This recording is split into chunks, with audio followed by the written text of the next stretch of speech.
Bendecidos a todos. En este día domingo tenemos el título que el Señor me ha dado, es la responsabilidad del hombre o del humano para el día de hoy. Esto fue dado desde un principio de principios, de cuando Dios crea al hombre, y vamos a ver el desarrollo, cómo es que muchas veces hablamos de eso, pero no sabemos de qué escrituras son las que apoyan esa idea o ese camino. Veamos el Génesis del capítulo 1:1, lo que nos dice: en el principio creó Dios los cielos y la tierra. Esta palabra Dios en hebreo es Elohim. La palabra Elohim es plural, quiere decir dioses.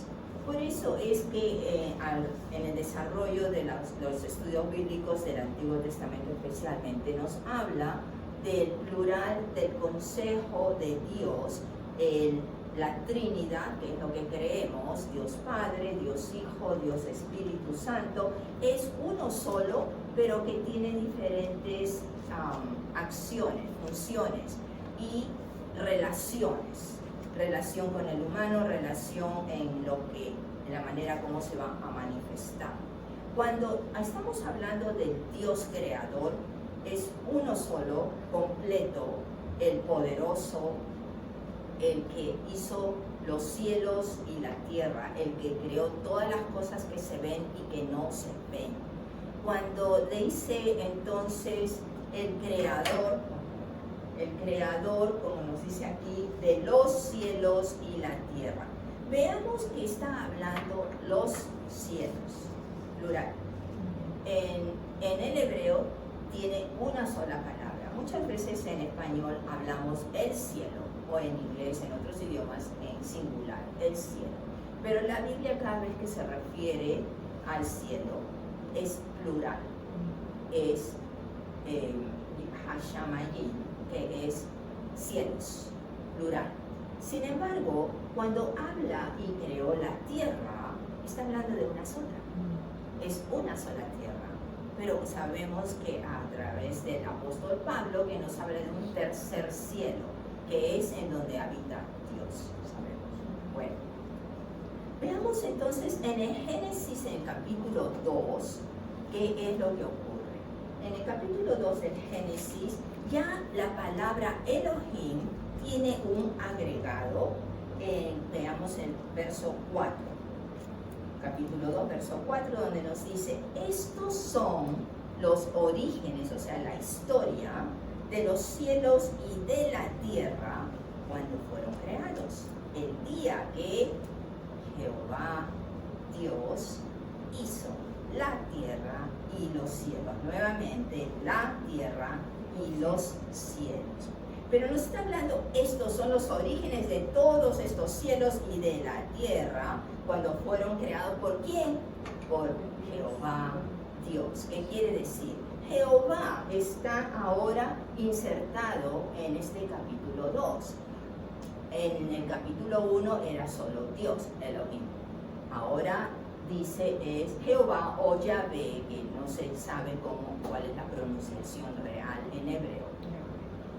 Digamos Jehová Elohim. A partir del capítulo 2 va a ser todo Jehová Elohim. ¿Por qué aparece Jehová, que es nuestro Señor, a partir del segundo capítulo? Porque en el primer capítulo fue toda la creación espiritual, toda la creación natural de la tierra, las cosas, pero no iba a haber ninguna relación. En el capítulo, con el hombre, es lo que estoy diciendo. En el capítulo 2 vemos que ya Dios empieza a concebir la creación humana. Y nos dice en el verso 7 del capítulo 2: entonces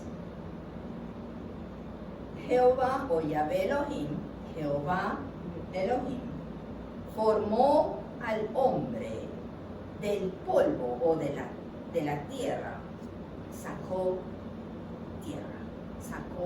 polvo, sacó de lo que había formado y no está diciendo lo creó, lo formó.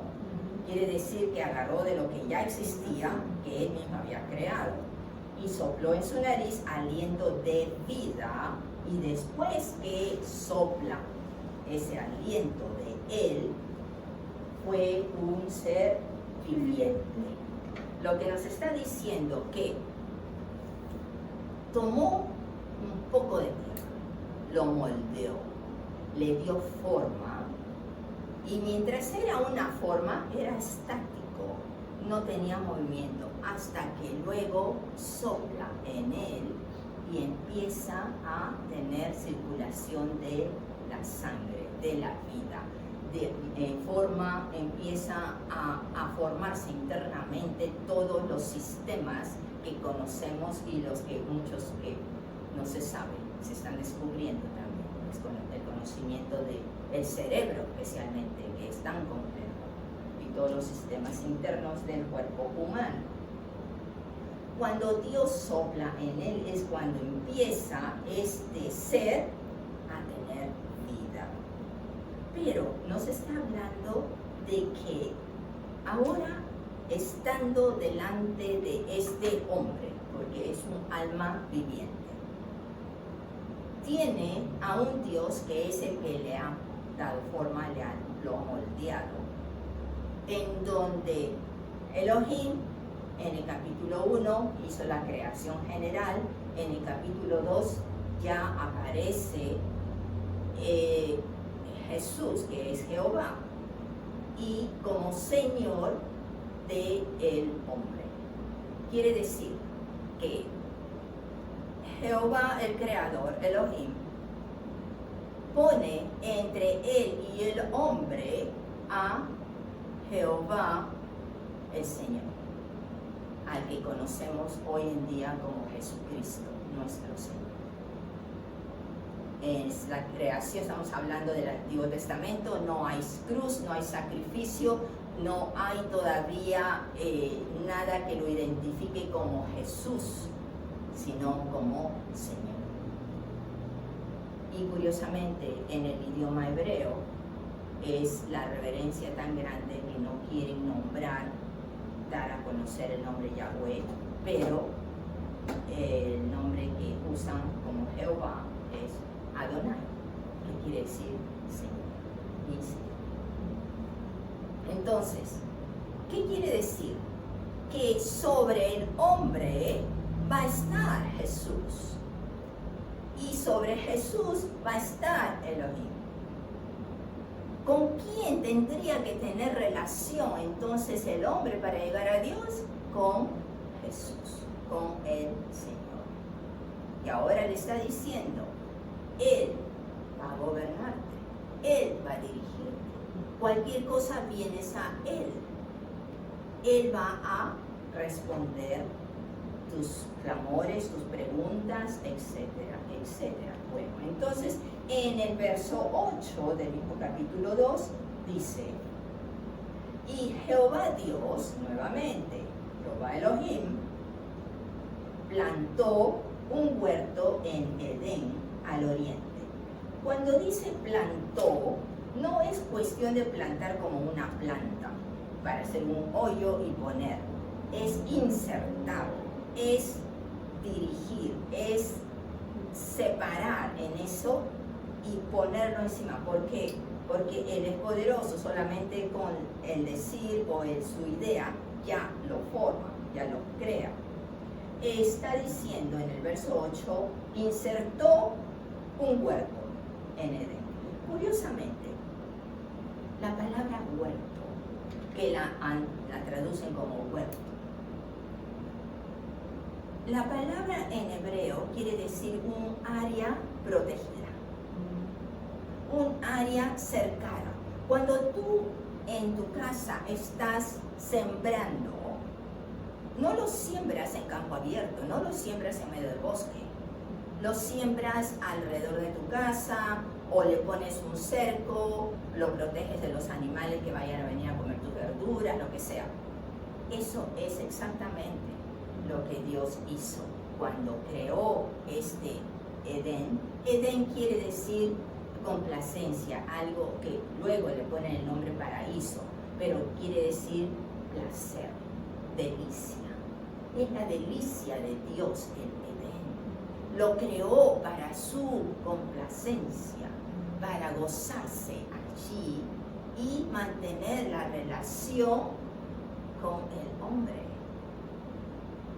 Cuando crea este sitio con límites, este sitio en donde va a tener abundancia el hombre, lo crea y luego es que trae esta formación que ha hecho de un humano para ponerlo, lo coloca, pero al colocarlo en su Edén, en su lugar especial de su delicia, que en algunos casos, algunas traducciones le llaman el jardín de las delicias de Dios, el Edén, que se conoce como el paraíso.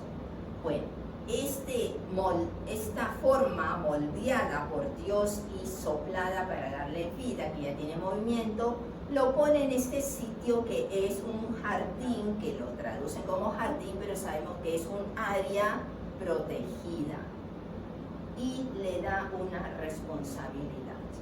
Ahora, la responsabilidad que recibe el hombre, que se llama Adán, que quiere decir humano sencillamente, nos dice en el verso 15 del capítulo 2. Tomó pues Jehová Dios nuevamente, Jehová Elohim, al hombre y lo puso en esta delicia, en el Edén, para que lo labrara y lo guardase. Las traducciones, labrar y guardar, es traducción de traducción, pero el sentido es, el trabajo que le estaba dando no es un trabajo como pensamos hoy en día de un jardinero. El jardinero quita hierba mala, maleza, cosas que están invadiendo y van a malograr lo que haya sembrado. En el jardín del Edén es un jardín, todo lo que Dios crea es perfecto. Quiere decir que no va a haber hierba mala, no hay insectos que lo dañen, todo respeta todo. La creación ha sido una perfecta. Entonces no hay que uno va a influenciar malignamente en otro, ni los insectos que se van a comer de tus plantas. Sin embargo, le dice al hombre, vas a trabajar.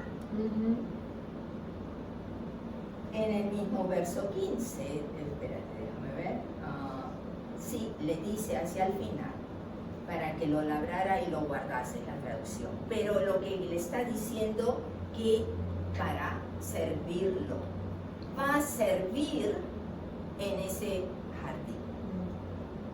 Hoy día, las congregaciones, las iglesias, tenemos todos un jardín que servir.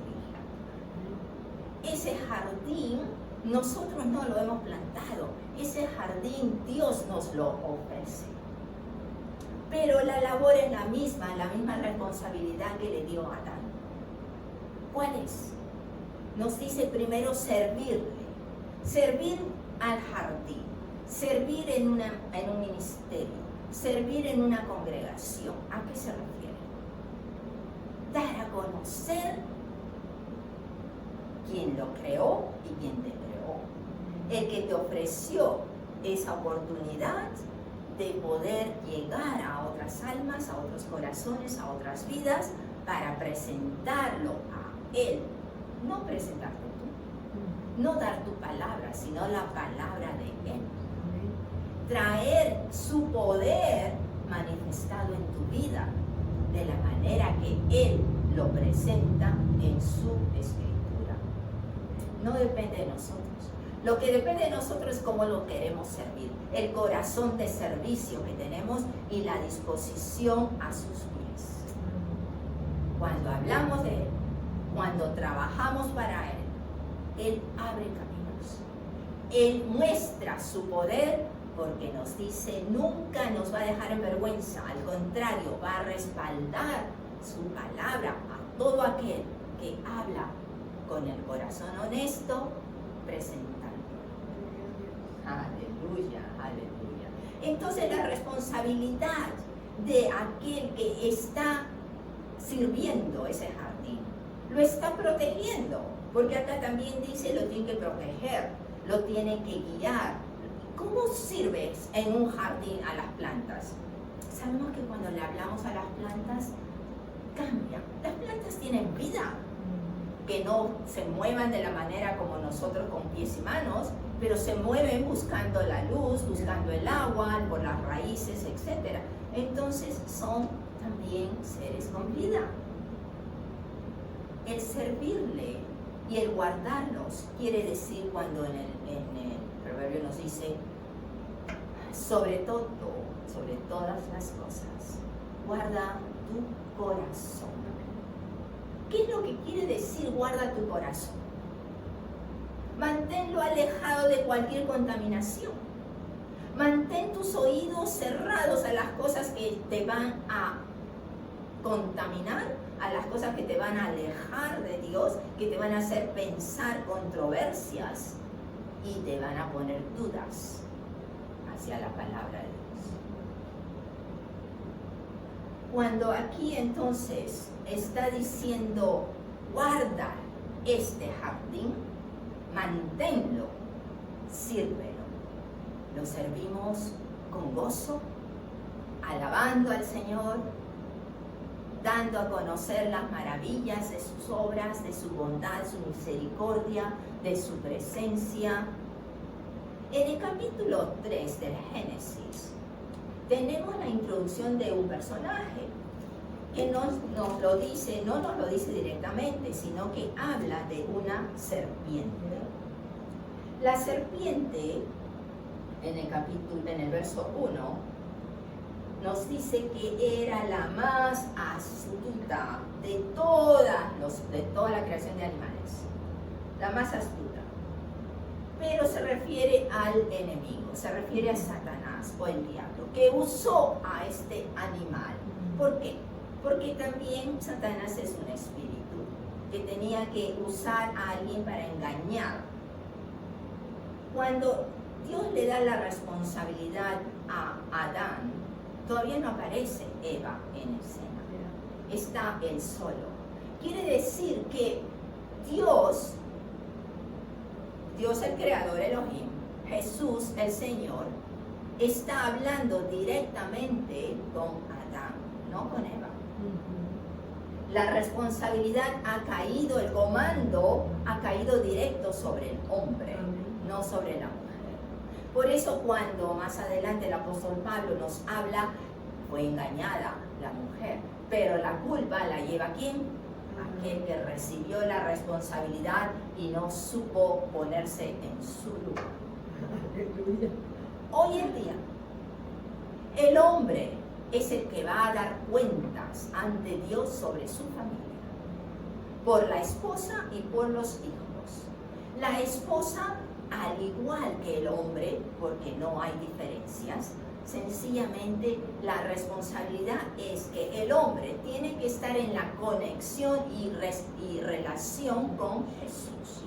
Si él no lo está, es cuando la esposa va a entrar, Dios va a usar a la esposa para llegar y dirigir a la familia, a sus hijos, nietos, etc. Pero las cuentas claras y abiertas ante la corte divina es con el Padre de familia. Al tener entonces la aparición del enemigo, es cuando se entiende más claramente de qué lo va a cuidar, de qué lo va a guardar a ese jardín. ¿Cómo guardamos hoy en día el jardín que Dios nos da de almas para proteger, dirigir, proveer? Esa es la labor del hombre, del padre de familia, ya sea en la familia, ya sea en un clan, ya sea en una nación. en donde sea que se estén congregando, el liderazgo que tengas. Puede ser del presidente o puede ser de tu casa. Eres el rey en tu casa.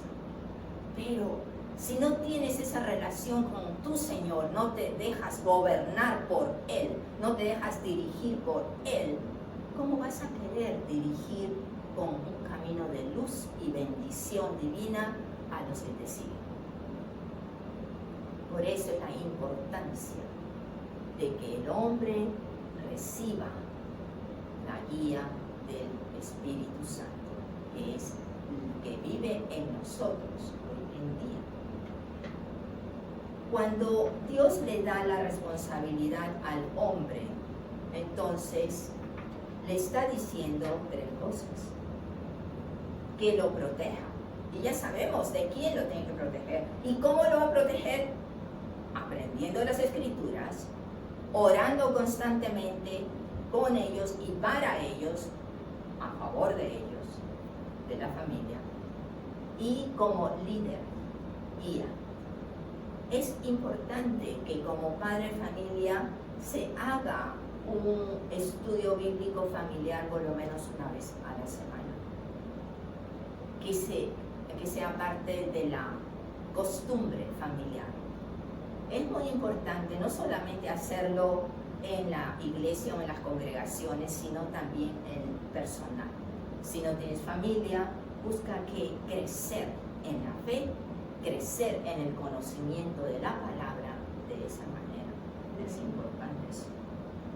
Entonces luego, cuando viene y aparece Eva, le dice, ¿dónde está? Le dice Dios a Adán que ahora le está poniendo una ayuda idónea. Esta ayuda está diciendo, no te va a gobernar, sino que en el capítulo 3, y vemos el verso, ¿dónde está? 17. Al hombre le dijo, por cuanto obedeciste la voz de tu mujer y comiste del árbol que te mandé diciendo, no comerás de él, maldita será la tierra por tu causa. Quiere decir que trajo la consecuencia de su desobediencia, no solo a su familia, sino también al ambiente en donde se mueve. Con dolor comerás de ella todos los días de tu vida.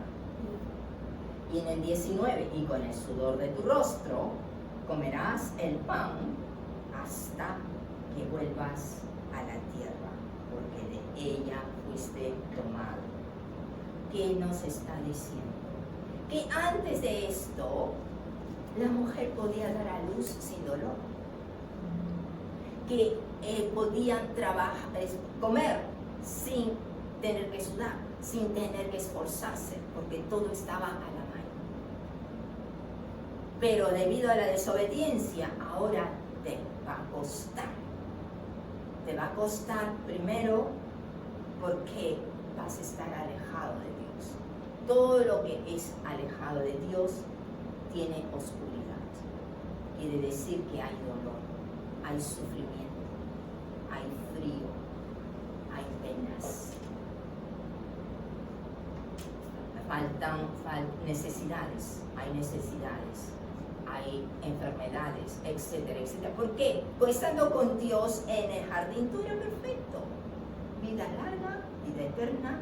La idea original de crear al hombre era para la eternidad.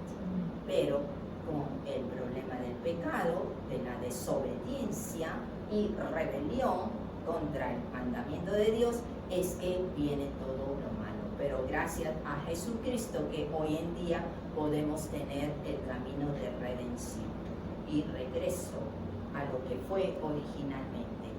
Y ese es el punto principal que tenemos que tener en nuestra mira, en nuestras vidas. Va a ser nuestro destino. Entonces estamos viendo que la relación con Jesús es directa del hombre a él y Jesús con Jehová Elohim, el Creador. Vayamos a 1 Corintios, capítulo 11 y verso 3, en que nos dice: quiero que sepáis que Cristo es la cabeza de todo varón, y el varón es la cabeza de la mujer, y Dios la cabeza de Cristo. Es exactamente lo que había estado hablando. Dios Elohim, cabeza de Cristo. Cristo, Jesús, cabeza del hombre. Y el hombre, cabeza de la mujer. Y luego veamos en Efesios 5.